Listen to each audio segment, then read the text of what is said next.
It's week 11 of the fantasy football season. Thanks for tuning into our fantasy football podcast. I'm your host, Rachel Holtz, and I'm joined by Adam Rank of NFL Media. Adam, how you doing, man? Oh, I'm doing wonderful. It's another week. We're getting closer to the fantasy playoffs, and I have no complaints. Most importantly, how are you? I am doing great. It is my Friday today, Thursday for the rest of the world, so I got that extra day to just relax and kick back tomorrow. I'm enjoying it. Adam, I have to ask you, you're big on Twitter, at Adam Rank, is where we can find you, and you kindly take the time out of your day to answer a number of questions that are thrown your way throughout the week. What is the biggest question you are getting as we head into week 11? You know, I think week in and week out, people have a lot of quarterback questions. A lot of people want to know what to do. Who should I drop to stash Sammy Watkins? That's been a big name bandied about. But I think most importantly, a lot of people want to know what's going on with the Seahawks running back situation. I am in the position where I landed C.J. Prosise a couple of weeks ago, so I've had him on my team for a while. I was unable to get Thomas Rawls in any league, so I'm going to be a little bit biased when I answer these questions because I think with confirmation bias, you're going to be like, well, I want Prosise to be better. So, but I do think that in this Seahawks offense, they find a variety of ways to use Prosise. Now, obviously, he started as a running back or played the majority of the downs on Sunday night in the running back position. They do a good job of moving him out in the slot and as a wide receiver. And in fact, from week 7 to 10, only one other running back has had more receiving yards when not lined up as a running back, and I'm talking about Darren Sproles in the slot, than him. So he's very good in that role. He can run the ball. So I think that if you've picked him up, if you played him against the Patriots, that was very, very smart of you because he did end up with 15 fantasy points. So keep him there. And if you pick up Thomas Rawls, unless you have really compelling options, because I know a lot of people are desperate for running backs, I wouldn't hesitate to start Rawls this week because they dropped Christian Michael for a reason, because it's obvious that he's ready to go. Otherwise, they would have kept all of them around and kind of worked them in that way. But since he's gone, and I know that you can never really believe a coach when he tells you, yeah, this guy's playing extensively, but the actions lead me to believe that he's going to be on the field enough. You just had to bring up the Seattle Seahawks. I didn't mean to. There's a lot of bitter New England Patriots fans still out there, but what a game that was anyways. It was a great game, and nobody defends Tom Brady more than me. I defend him in much the same way that Kate Upton defends Justin Verlander. But just in words. Just in words, you don't get it mixed up. But I try to leave the profanity out of it. But listen, that was a tough game, and I'm kind of not worried. I'm overreacting to it. I'm like, oh my gosh, the sky is falling. But this is the first game that Brady's lost. I forget what his record is after a loss. It's pretty good, but I do know that he's thrown 34 touchdowns and 8 interceptions in games after a loss. So he's going to be fine. He's going back to the Bay Area for the first time, which should really be the second time because he should have been at Levi Stadium in February, but whatever. But I'm excited for him, and I won't bring up the Seahawks again. Can I say one thing, though? Yes, you can. Do you mind? I'm sorry. No. I'm jumping all over the place. But, this is a weird thing. If you like trends and things like this, when Doug Baldwin has had 3 receiving touchdowns in a game, he's following it up the next week with multiple receiving touchdowns again. He did it twice last year, and each time in the week after, he followed it up with a game where he had multiple touchdown receptions. I'm just throwing it out there just as information. Well, I appreciate that. I did start Doug Baldwin this week. Nice. He did have 3 touchdowns against the Patriots. That was bittersweet. And my question for you about him is, he's just warming up. Do you think the rest of the season he'll continue on this trend? I know you just told us that we can expect good things for this week, but is he someone that we can feel comfortable and confident starting week after week? Well, now I feel remiss that I stole your thunder. I feel bad about that. See, this is why I shouldn't jump ahead and just be patient. First of all, though, we can't let go of the fact you started Doug Baldwin against the Patriots. I did, yep. That happened.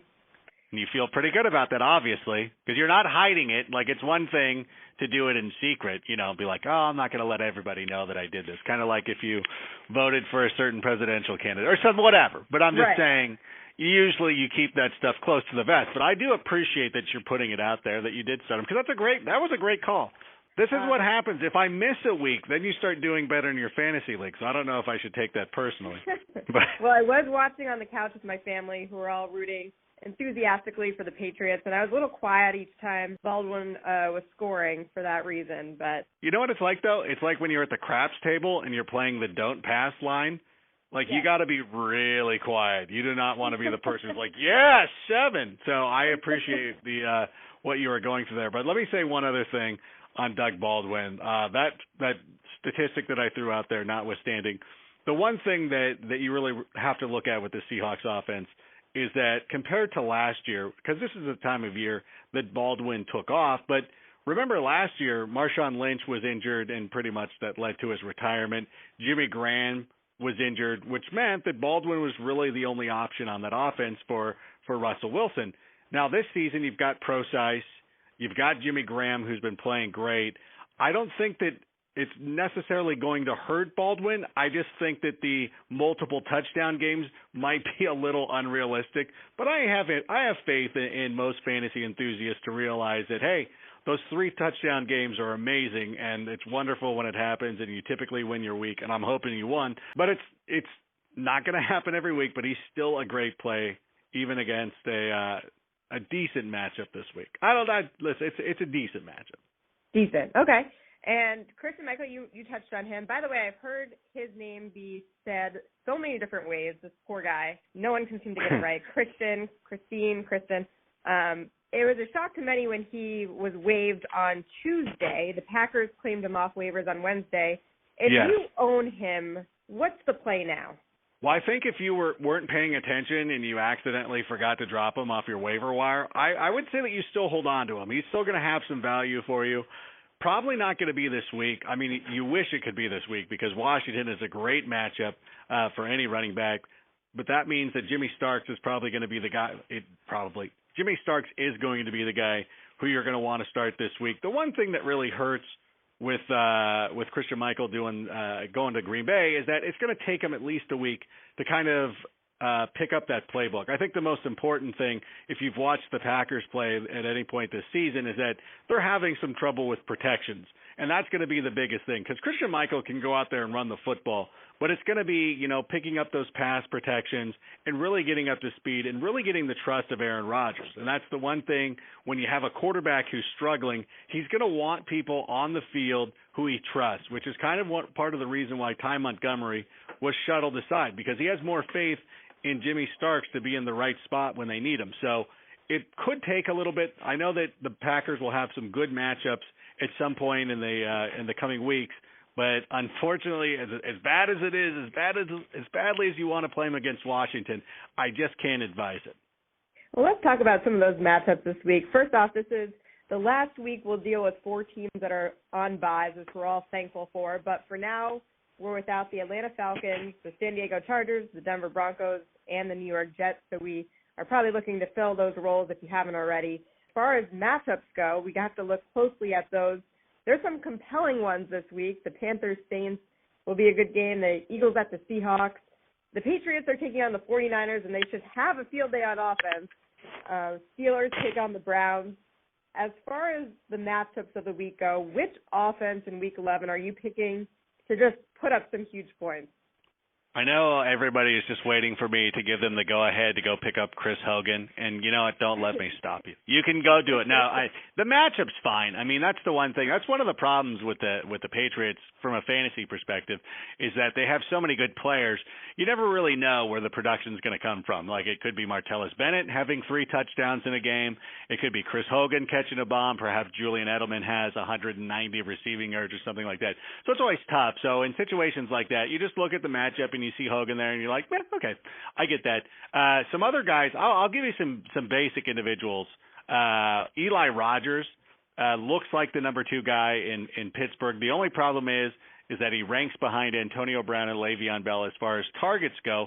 But Ben Roethlisberger did look at him in the red zone a couple of times last week. He caught a touchdown. He dropped one.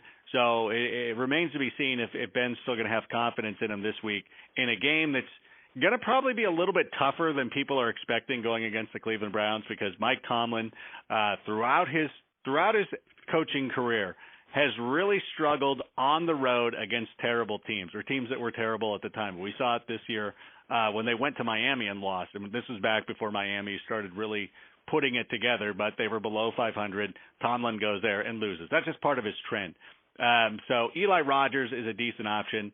Rashard Matthews, obviously was picked up weeks ago, but I think Kendall Wright can be somebody who can give you some production playing out of the slot with a banged up Colts secondary. It's going to be hard for them to cover a slot receiver. So if you're really desperate, I would say, because I heard somebody in the office today talking about how they had picked up Cam Meredith, and I'm like, you know what? I would rather go with Kendall Wright. He's not on the field a lot. You know, he only plays out of the slot position, but he's shown at points this season that he can still be effective. And really, it just takes one touchdown to really erase any negatives there. And I don't like Cam Meredith because Jay Cutler doesn't think that he exists. Because even the Hail Mary was off somebody else's hands that he caught. So I'm looking for Zach Miller and Eddie Royal to be the guys there. So those are the receivers who I'm looking at this. Oh, and if somebody's listening to this in time, if you're listening to this in front of the Thursday night game, and because otherwise this could be one of those things like, oh, I should have listened, or it actually might work out in your benefit. Be like, good, I'm glad I didn't hear this podcast on Thursday because this guy was talking about Ted Ginn. But Ted Ginn in his past 4 games has had at least 5 receptions. Doesn't rack up a lot of yards, but he's getting the opportunity. He's got a great matchup against the Saints. And again, it just takes one pop into the end zone to make this a monster game. I throw that word around a lot. Monster. Probably because Monster Energy. Well, Monster Energy is from my hometown in Corona, California. So I think it's top of mind. And if you've spent any time, this is for an audience of one, your boss, Justin. Anybody who's spent time in California, anybody who's from my hometown will have a Monster Energy drink sticker on their car, which is the weirdest thing to me. Like, why do people do that? Like, what? You're proud of the fact you drink energy drinks? Like, what's wrong with you? You're basically saying, like, yeah, I'm a huge lazy ass, but I drink a caffeinated beverage to get me going. I don't know. That always has struck me as odd. Well, you do things differently in California, and one of the things that they do differently there is they start Jared Goff at quarterback for the LA Rams.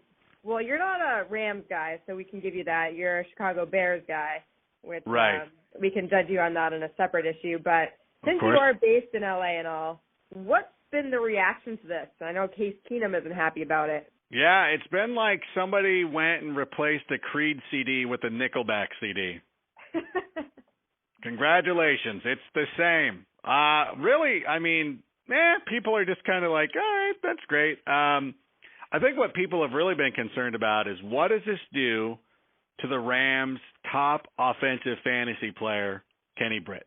And no, Kenny Britt has more fantasy points than Todd Gurley this year. Wow.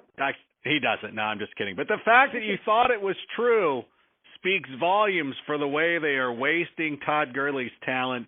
It's like an LA tradition, just in much the same way as the Angels are wasting the talent of Mike Trout. That, you know what, honestly, that's not fair because that Angels offense was good this year. I'm sorry that 5 pitchers had to have Tommy John surgery. And I know the vote hasn't come out when we're recording this, but I'm already upset that Mike Trout is not the MVP, and I think it's ridiculous. And let me tell you something. This is the God's honest truth. Here's what you need to know. Okay, if Mike Trout, if he's not your MVP, if you're going to go, well, the Angels didn't make the playoffs, then you know what? Don't even put him on the ballot. I don't want to get.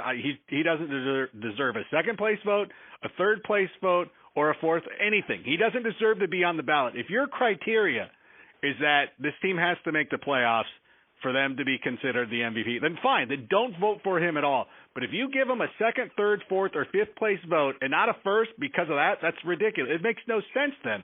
Because, okay, they didn't make the playoffs, so why is he the second most valuable player? Why would he be the third? It defies logic. So the MVP, realistically, in real terms, this is real talk, Rachel. Yes. It's the best offensive player. It really is. And it's been Trout for the last 4 years, and even the first year that he didn't get it, and they gave it to Miguel Cabrera, and they're like, well, the Tigers made the playoffs. You're like, yes, the Angels had a better record than the Tigers. Mike Trout didn't play the first month of the season and still had better record. But whatever. It's annoying to me.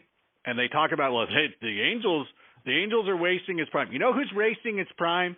The voting members of the Baseball Writers Association. You're the ones wasting Mike Trout's prime, not us. You and Cape Upton really do have a lot more in common than we really do. I guess, yeah, that's where I dissent.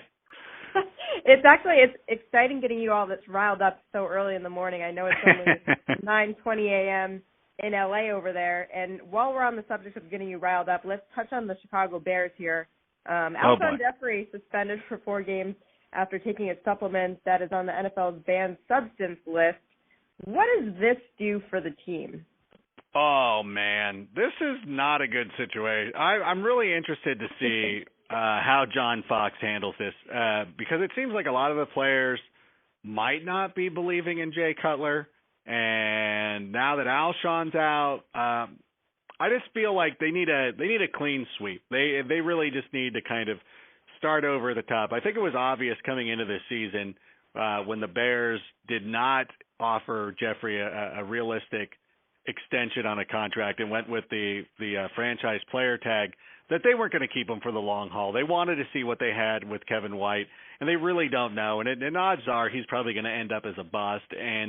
But Cameron Meredith looks like he's somebody who could develop into a number 1 wide receiver. You could probably go out and pick up somebody of the caliber like Marvin Jones who can be a complimentary number 2. They really just need to settle the quarterback situation. I think Brian Hoyer is going to be the preferred backup for a long time. They will probably go into the draft and pick a quarterback to develop. Hoyer will probably be the starter next year. They'll develop a quarterback behind him. Perhaps he'll even play a little if it's somebody like Carson Wentz or somebody of that caliber who can go out there and put up good numbers. Because they do have some pieces on the offensive line now. Unfortunately, a lot of it's hurt. Kyle Long's hurt for the season. They lost their center to begin the year. But they still have Josh Sitton. So they do have a nice foundation. So it's just something where they're playing for the future. For fantasy purposes this week, it's not great. I think Zach Miller is probably your number 1 option there, followed by Eddie Royal. And again, maybe Jay Cutler looks in the direction of Cam Meredith for once this week. We'll see. But I do expect them that even though it's a tough matchup, I know the Giants are very good against the run. Jordan Howard is still probably going to get an extensive look because he is the future of the team, and I think he's the one that they're going to be relying on. Well, speaking of looking ahead to the future, Tony Romo is a guy that may have to wait until next season to get some playing time. Like a lot of people, I'm captivated by the Dak Prescott story. I think it's great that he's emerging. And we can relate to it in New England with Tom Brady, of course, taking over for an injured Drew Bledsoe. And the rest is history there. I think Tony Romo and Dak have both handled the situation with grace. With this week, with the Cowboys taking on the AFC North leading Baltimore Ravens, what's your prediction for that game? Do they keep on rolling under Prescott? Yeah, it'll be interesting to see if the pressure starts to get to them because it's one thing to operate in that vacuum of like, hey, I'm just the backup, I'm just sitting here as a placeholder and we're rolling and things are going well. But now Tony Romo's kind of given him the spot. He's kind of just handed it over, and it's kind of, it's like the opposite of what John Cena does. Like John Cena would probably sit there and shake his hand and then drop a pallet full of chairs on him and go over again and say, Cena always wins. But whatever. I do knock some New Englanders. So anyways, but I do like the class that Tony Romo exhibited. I'm curious to see how Dak responds now that it is his team. And they get a pretty good test against the Baltimore Ravens. And at first blush, I was kind of thinking about this heading into this game, with the Ravens being the number 1 team against the run. I kind of thought, well, you know what?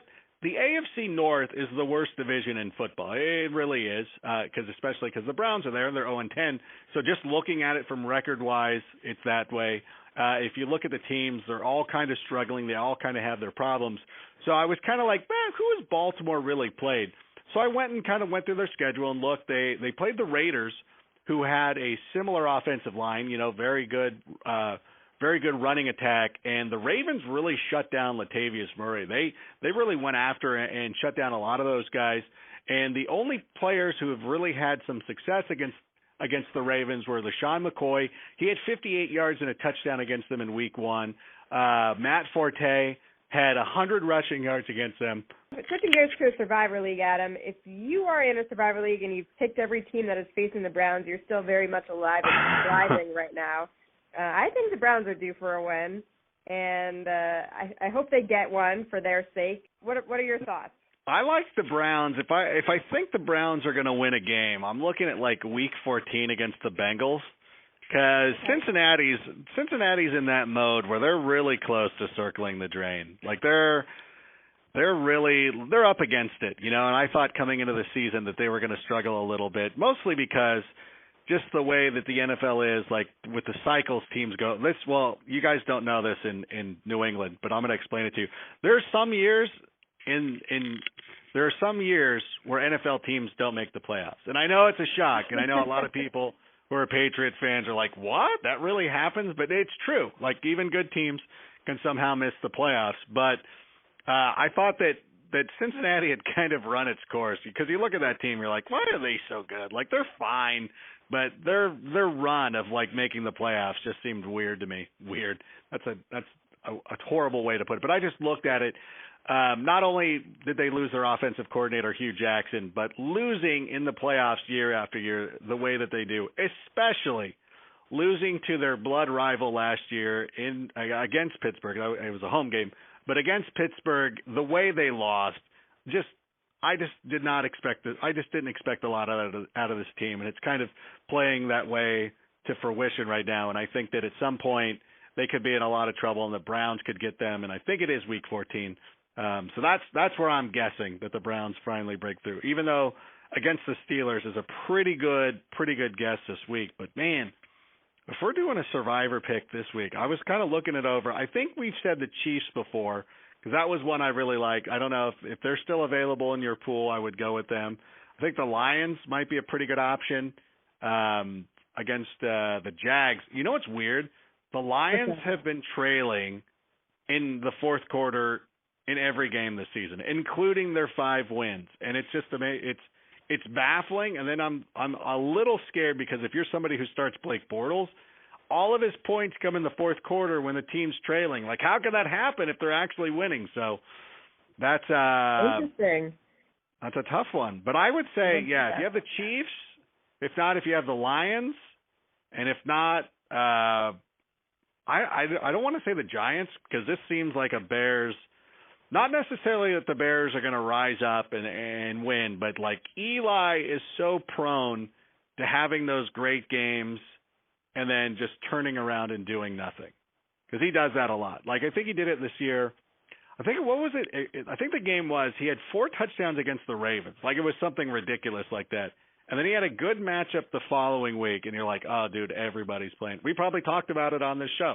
And then he didn't do anything. So I'm wary that it looks like a great matchup for him and everything, that you'll be like, oh, this is perfect Eli to come out there and throw for 199 yards, no touchdowns, and an interception.